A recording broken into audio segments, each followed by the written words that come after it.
नुकत्याच आलेल्या बातमीनुसार मराठा आरक्षणाचे नेते मनोज जरांगे पाटील यांच्या हत्येचा कट रचल्याचा धक्कादायक दावा करण्यात आला आहे। स्वतः मनोज जरांगे पाटील यांनी काल मध्यरात्री पोलीस अधीक्षकांची भेट घेऊन आपल्या हत्येसाठी तब्बल 2.5 कोटी रुपयांची सुपारी देण्यात आल्याची तक्रार दिली आहे। म्हणूनच नेमकं काय आहे हे प्रकरण, मनोज जरांगे पाटील यांच्या हत्येची सुपारी कोणी दिली असेल, सगळंच पाहूयात या व्हिडिओच्या माध्यमातून। नमस्कार, मी अक्षदा आणि तुम्ही पाहताय विशेष भारी। मंडळी, मनोज जरांगे पाटील हे ओबीसीतून मराठा समाजाला आरक्षण मिळावे यासाठी 2 वर्षांपासून आंदोलन करत आहेत। अंतरवाली सराटीतून सुरू झालेले हे आंदोलन एकदा मुंबईतल्या वेशीवर तर दुसऱ्यांदा थेट मुंबईत धडकलं होतं। त्यावेळी अंतरवाली सराटीत आंदोलकांवर झालेला लाठी हल्ला आणि गोळीबार प्रकरणानंतर हे आंदोलन देशभरात पोहोचलं होतं। त्यानंतरही जरांगे पाटील थांबले नाहीत। त्यांनी आपले प्रयत्न सुरूच ठेवले आणि अखेर हैदराबाद गॅजेटमधील नोंदीच्या आधारे कुणबी प्रमाणपत्र वाटपाची अंमलबजावणी सरकारने सुरू केली।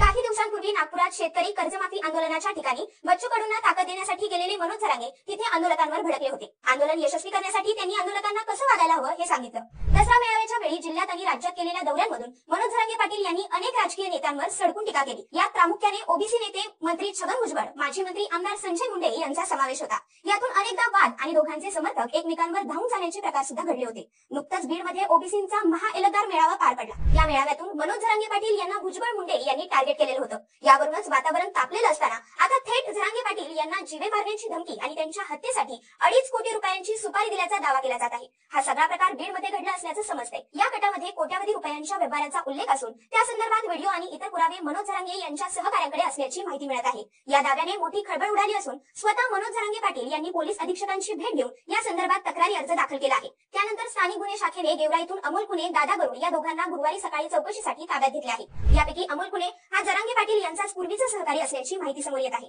पोलीस सूत्रांच्या माहितीनुसार एका मोठ्या राजकीय नेत्याचा जरांगे पाटील यांना संपवण्याचा कट असल्याची कबुली आरोपींनी दिली आहे। हा मोठा राजकीय नेता परळीचा असल्याचा संशय व्यक्त केला जातोय। पण परळीचा बडा नेता म्हणजे कोण, तर याबाबत अनेक जण धनंजय मुंडे यांचं नाव समोर करतात। कारण संतोष देशमुख हत्या प्रकरणावरून जरांगेंनी रान पेटवलं होतं आणि याच प्रकरणावरून धनंजय मुंडे हे गोत्यात आलेले होते। मंडळी, एवढंच नाही तर मनोज जरांगे यांचे सहकारी गंगाधर काळकुटे यांनाही जीवे मारण्याची धमकी देण्यात आली आहे। याबाबत गंगाधर काळकुटे स्वतः बीड पोलीस अधीक्षकांना भेटून निवेदन देणार आहेत। मनोज जरांगे पाटील यांच्या जीवाला धोका असल्याचं समोर आल्यानंतर ओबीसी नेते नवनाथ वाघमारे यांनी माध्यमांशी संवाद साधला। त्यावेळी त्यांनी वेगळा संशय व्यक्त केलाय। मनोज जरांगे म्हणजे महाराष्ट्राचे डॉन आहेत। डॉनला कोणी धमकी देऊ शकतं का? मला वेगळंच प्रकरण वाटत आहे। वाळू माफिया, मटका माफिया, दारू माफिया, जमीन माफिया यांच्या गराड्यात असणाऱ्याला कोण धमकी देईल? त्यांच्यातीलच कोणीतरी असू शकतो। त्यांचे व्यवहार बिनसले असतील म्हणून त्यांच्याच लोकांनी धमकी दिली असेल, असा संशय नवनाथ वाघमारे यांनी व्यक्त केलाय। माध्यमांशी बोलताना वाघमारे यांनी जरांगेंवरही टीका केली आहे। जरांगेंनी पेरलं ते उगवणार आहे। जरांगेंनी अति केलं त्यांची माती व्हायला सुरुवात होईल। महाराष्ट्रात झुंडशाही जरांगेंमुळे झाली आणि ती आता पलटणार आहे। जरांगेंना धमक्या देणारे त्यांचेच लोक आहेत।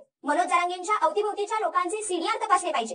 पोलीस प्रशासनाने जरांगेंच्या भोवती असलेल्या 5-50 लोकांच्या मोबाईलची सीडीआर तपासणी केली पाहिजे, असं वाघमारे म्हणाले। पण मंडळी, सध्या मराठा आंदोलनाचे नेते असलेल्या जरांगे पाटलांना अशा प्रकारे जीवे मारण्याची धमकी आणि हत्येचा कट रचल्याचे प्रकरण समोर आल्यामुळे राज्यात मोठी खळबळ उडाली आहे। याबाबत मराठा आंदोलकांनी संताप व्यक्त केला आहे। त्यामुळे जरांगे पाटील यांच्या सुरक्षेचा प्रश्न आता ऐरणीवर आला आहे। पोलिसांनी या कटाचा पर्दाफाश करून त्वरित कारवाई केल्यानं पुढील मोठा अनर्थ टळला आहे। तरी आता जरांगेंसाठी सुरक्षा वाढवली आहे। या प्रकरणाच्या चौकशीतून आणखी मोठे खुलासे होण्याची शक्यता वर्तवली जात आहे। या प्रकरणामध्ये कोणाचा हात असेल हे तर लवकरच समोर येईल। पण तुम्हाला काय वाटतं हे आम्हाला कमेंटमध्ये नक्की सांगा आणि आपल्या विशेष भारी या युट्यूब चॅनलला सबस्क्राईब करायला अजिबात विसरू नका। धन्यवाद।